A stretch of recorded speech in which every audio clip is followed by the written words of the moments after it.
kia ora anō. Thank you for allowing us to practice our ritual of engagement, still steeped in our culture, and really you're not here to listen to me, but my honour to introduce. Actually, when I looked at your bio, Dr. Reti, we share whakapapa with Ngāti Hene, Ngāti Wai and Maniopoto. So it's a great honour and pleasure obviously to have you amongst us. We're all very passionate people with living experience of this particular burden, and we're really, really, really pleased that, you know, within the complexities of the issues that you are dealing with currently, that you continue to prioritise and support the work of this particular sector.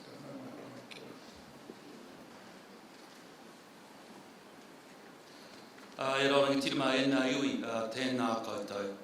E tuatahi ki te mana whenua, karanga mai ki tēnei tōranga pūkua puta mai ki konei e tēnei rā, mo te take ki te whakanui te kaupapa o te rā, karanga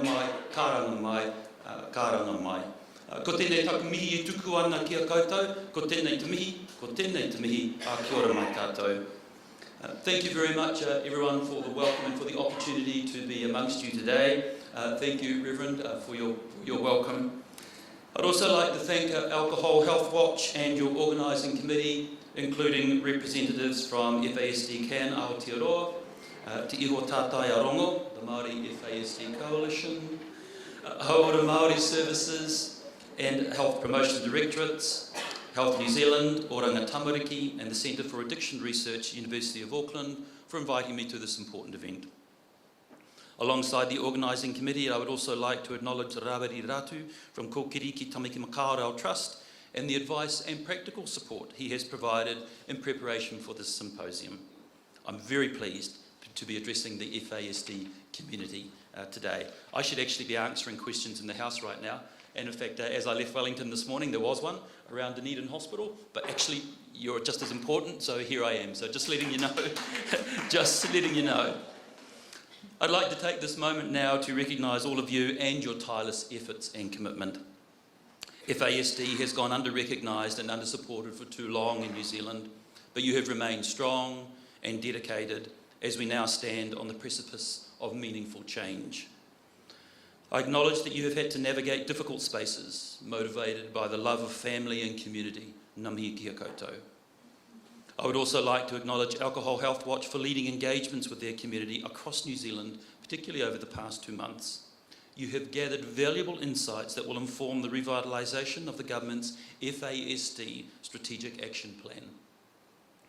Along with FASD Can, Kokiriki Tamaki Makaurau Trust, the Māori Coalition for Te Iho Tātai Arongo, Village Collective and the whole FASD community, you have built a foundation upon which we can set our collective direction for FASD. I believe families, whānau, professionals at the front line and communities are best placed to know how to support people impacted by FASD. I acknowledge the range of experiences and strengths you bring to this work, and this is reflected in the approach we are taking to develop the new FASD Strategic Action Plan. I am committed to keeping people at the front and centre of this mission. Only with the experiences, opportunities and solutions from people within and outside of the health system will we develop services that truly respond to the needs of people affected by FASD. Comments from FASD providers have highlighted the importance of listening to communities when they expressed, quote, "The very first thing that this is about is being heard and seen, that your story is true, valid and important. Just that. I reckon, just that. I call it deep listening," unquote. I used to similarly observe as a GP that often people just want to hear and be heard and see and be seen. That's what an engagement process is all about, listening to whānau, listening to community. I intend to continue listening to all voices, even when it's hard, even when it's challenging, I will continue to listen. I want to give an update on some of the April announcements that I made. In April this year, I committed this government to taking meaningful, tangible action to address FASD in New Zealand. I announced a first tranche of initiatives with $2 million of funding across 5 key initiatives. 1, publishing the first New Zealand-specific FASD diagnostic guidelines. 2, training up to 30 health professionals from Child Development Services to use these new guidelines. 3, launching a nationwide FASD prevention campaign. 4, establishing an FASD pilot program to support Māori communities and whānau living with FASD. And 5, revitalising the FASD strategic action plan. We are already seeing considerable progress on these actions. Actions 1 and 2, publishing diagnostic guidelines and training. The publication of the new FASD guidelines occurred in April, and diagnostic training has already started in collaboration with Hapaita Hauora, and the first group of 30 clinicians will have completed their training by the end of the year. This will further grow a health workforce that is better equipped to understand and support the needs of people with FASD and their families. Action 3, awareness campaign. Health New Zealand are now co-designing the prevention campaign with a group of young people who represent the next generation of parents, as well as their support people, whānau, hapu and iwi. The campaign focuses on preventing and raising awareness about FASD and its effects on communities, and will launch before the end of this year. Action 4, community pilot program. The FASD community pilot program started in May this year and is being delivered by the Māori Coalition Te Iho Tātai Arongo. This is a comprehensive program that includes a series of regional wānanga with communities that have been identified with high FASD needs. These wānanga focus on whānau living with FASD, health professionals, and has a particular focus on setting up peer support. In addition, they have completed a national online conference bringing together Māori researchers, policymakers, clinicians, and representation from Te Kāhui Taurikura. The Coalition is building FASD capacity within regions, with stakeholder hui, with workforce, and whānau living with FASD. They have Te Whare o Oro training that is in alignment with the wānanga, which introduces neurodiversity training into these pilot areas. Action 5, FASD Strategic Action Plan. Finally, the revitalisation of the FASD Strategic Action Plan is well underway. Community engagement was completed at the end of August, and health agencies are now actively developing the priorities that will make up the plan. I know health agencies will be further consulting key FASD organisations and networks, as well as clinicians and sector experts in the first quarter of 2025 on the draft plan. I expect groups that led the community engagement will be able to see their contributions reflected in the draft plan, which will outline a phased and coordinated approach to addressing FASD over the coming years. New announcements. As I said in April, these are only the first steps the government is taking to drive action on FASD. I signalled a clear intention to introduce further initiatives that will build momentum and further our knowledge and understanding of FASD. I reflect again on the voices of the community in setting further priorities today. One FASD observer has noted, quote, "Pretty much every professional group would gain hugely from understanding and then reframing their responses as a result. It seems to me that actually our whole society needs education on what FASD is and its impacts," unquote. I agree. An important part of advancing FASD is lifting literacy and actions across all areas where there are opportunities to prevent FASD or provide support to people and their whānau with FASD. This includes in the community and healthcare settings, the education system, children's system, and the justice system. That's why today I am confirming $4.85 million of funding for a second tranche of key FASD initiatives.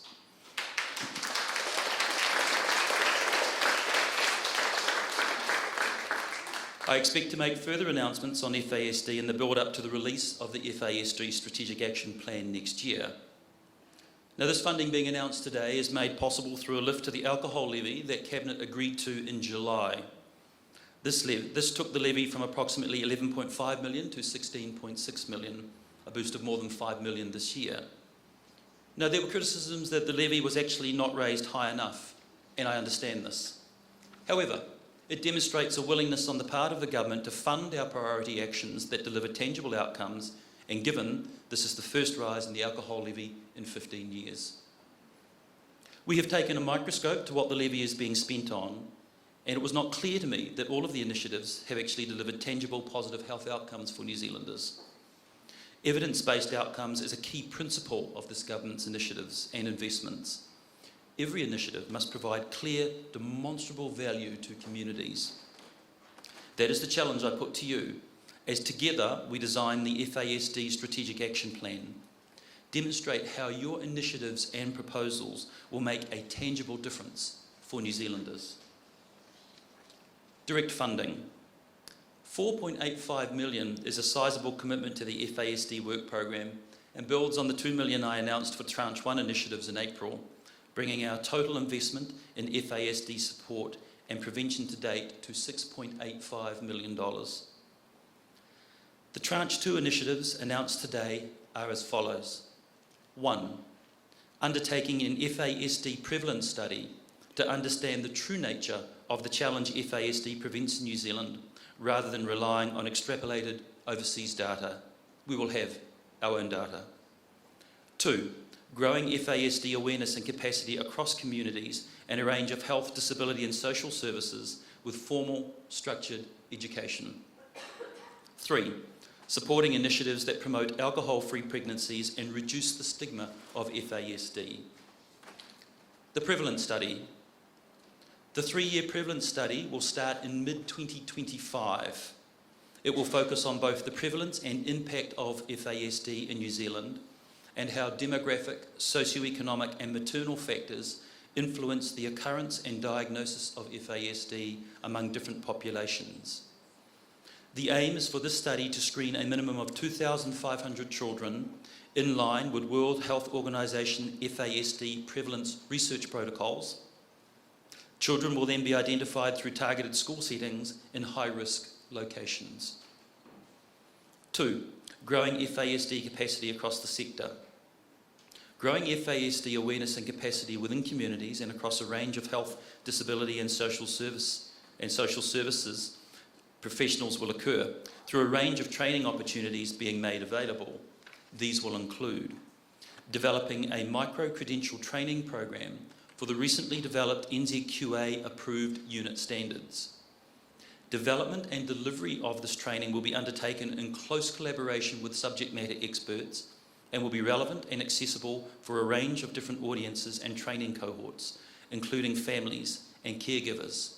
One can anticipate that future proposals that I review and that the team take into account will have requirements to participate in this micro-credentialing. Developing and implementing non-clinical training for communities to increase FASD awareness. This training will align to current activities with the FASD Community Pilot Program and other localised support programs. Funding a second clinical cohort of 30 child development service professionals to undertake training based on New Zealand's FASD diagnostic guidelines. Reducing stigma. Supporting prevention and reducing stigma around FASD will include expanding our evaluation cohort for the nationwide prevention program, which will provide insights into the campaign messaging and implementation. In collaboration with sector partners, we have supported with resource to highlight FASD Awareness Month. These priorities are direct responses to community-led efforts and demonstrate the importance of community advocacy and voice in all parts of the health system. For instance, the new FASD micro-credential training that includes NZQA unit standards will support best practice for people working alongside and engaging with people living with FASD. These unit standards were developed collaboratively by Hayley Seminoff and the team at Tutui Te Waiora Workforce Development Council and FASD Can Aotearoa. I thank you for that work. This training will reflect a shared aspiration with the FASD community for a workforce with an FASD-informed lens, who will be our frontline change agents. They will be competent and confident, supporting people impacted by FASD across their lifespan and in different settings, including health, education, disability, and justice. Health New Zealand is still in the early stages of work on these priorities, these education priorities. I expect to continue to update the FASD community as they progress in the lead to the launch of the FASD Strategic Action Plan next year. Challenges. We remain committed to driving change and improving health outcomes for all New Zealanders, and particularly those who experience the worst health outcomes. That won't come without its challenges. Achieving change has been hard for previous governments, and you know what? It's going to be hard for me too. But these challenges provide opportunities to sharpen our focus on what matters most, and actions that will make the biggest impact on people's lives. I firmly believe in bringing care and decision-making as close to the home and the hapu as I possibly can, and I recognise the unique qualities Māori health providers bring and the importance of local providers delivering services within their communities. I look forward to seeing what opportunities there are for local community initiatives to better support people with FASD to consider as part of the refreshed FASD Strategic Action Plan. One of the greatest challenges we have had is in fully understanding the prevalence and extent of FASD in New Zealand. It is challenging for me to go to the Minister of Finance and make our case when we can't model the numbers we have, and as well as the clinical impact, the social impact, the fiscal impact. That is challenging. We're borrowing data from offshore and taking a guess. We can do better than that.